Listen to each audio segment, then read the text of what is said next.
MQM ایک movement ہے, تحریک ہے, اور مجھے اپنے چاہنے والے پیارے پیارے ساتھیوں پر, اپنی ماں بہنوں پر اتنا یقین ہے کہ دنیا کا کوئی ظلم, کوئی دولت ان کے دلوں سے میرے پیار کو نہیں چھین سکتا. یہ تحریک منزل پر پہنچ کر انشاءاللہ دم لے گی. الطاف صاحب, آپ نے اس پورے پروگرام میں اوبیسلی ایک انالیسس ایسی دی ہے, بڑی غمگین ایک انالیسس دی ہے کہ یہ ہوتا رہا ہے. اب پاکستان میں آگے چلنا ہے. آپ بھی کہتے ہیں کہ پاکستان کو ایک سالڈ ہونا چاہیے. اب آگے اس گورنمنٹ کے ساتھ آپ کا کیا رول ہوگا یا کیا پلان ہوگا کہ آگے آپ کیا اس میں پروگریس لے کے آئیں گے؟ دیکھیے, پاکستان, دس از دی کانسٹیٹیوشن آف پاکستان.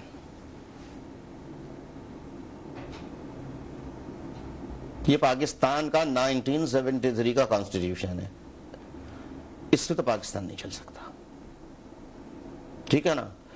آج بہت ساری جماعتیں جمع ہیں کہ یہ بڑا مقدس ہے. الطاف حسین نے ملک کے خلاف بات کی اس لیے کہ 1940 کی ریزولوشن کے اسپرٹ کے مطابق ایک نئے آئین بنانے کا مطالبہ کیا جس میں چاروں صوبوں سے ایکول ریپرزنٹیشن دی جائے, کانسٹیٹوئنٹ اسمبلی بنائی جائے, نیا آئین بنایا جائے. تو کہا کہ الطاف حسین نے غداری کی بات کی, اور 1973 کا آئین مقدس ہے. اس آئین میں لکھا ہے فوجی ڈکٹیٹر کا نام ہے, اس لیے مقدس ہے.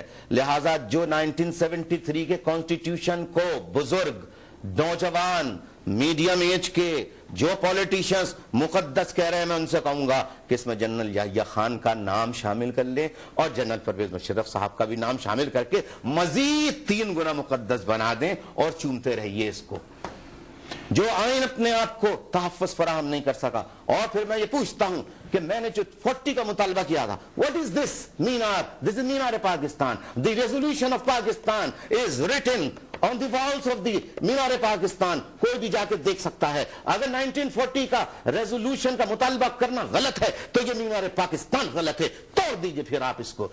اور یہ کون ہے؟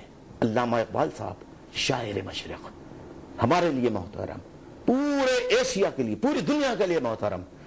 لیکن کانسٹیٹیوشن آف پاکستان پہ اگر تصویر لگانی تھی تو قائد اعظم, فاؤنڈر آف پاکستان محمد علی جناح, قائد اعظم محمد علی جناح کی لگانی تھی. اگر میں یہ کہوں اور کوئی کہے کہ صاحب علامہ اقبال صاحب کی تصویر کی مخالفت کی اور تعصب کی بات کی, تو بھیا پھر تو گدو بندر جا کے علاج کرانے کے علاوہ اور کوئی چارہ باقی نہیں رہ جاتا ہے. یہی باتیں ہیں کڑوی, یہی باتیں ہیں جو متعصب لوگ سننا چاہتے نہیں ہیں. آپ نے بڑی اچھی انٹرسٹنگ بات کی ہے کہ اڑان ہوتی ہے امیروں کے لیے. تو الطاف صاحب, آپ بھی تو پاکستان سے اڑ کے ہی آئے.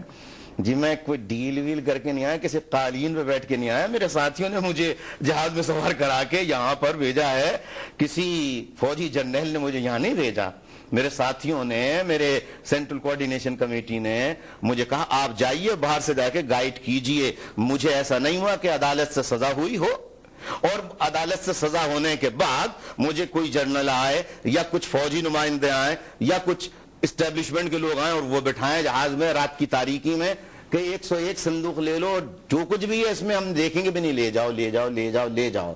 اور صرف اس لیے کہ تعلق اس کا پنجاب سے, یہ بری لگ جائے گی بات, اس کا تعلق پنجاب سے. سندھ کا وزیر اعظم ذوالفقار علی بھٹو پھانسی, اس کا بیٹا اس کو شوٹ, الطاف حسین کا بھائی اس کو شوٹ, بھتیجا شوٹ, اور پہلا وزیر اعظم خان لیاقت علی خان اس کو شوٹ. تو اگر یہ فرق رہے گا تو ریکنسیلیشن کیسے ہوگا؟ ہم اس فرق کو مٹانا چاہتے ہیں. جرم مہاجر کرے, مہاجر اردو اسپیکنگ, قانون کے مطابق اگر اس کی سزا پھانسی ہے تو وہی سزا Balochi, Sindhi, Pakhtun, Punjabi, Saraiki, general, ISI, IB سب کے لیے ہونی چاہیے. SHO کے لیے, تھانے دار کے لیے. میں قتل کروں بے گناہ کسی کا, مجھے سزا ہونی چاہیے قانون کے مطابق. اور اگر SHO, SP, DSP, IG, DIG, commissioner قتل کریں یا کوئی بھی ایجنسی کا قتل کرے, اسے بھی سزا ہونی چاہیے.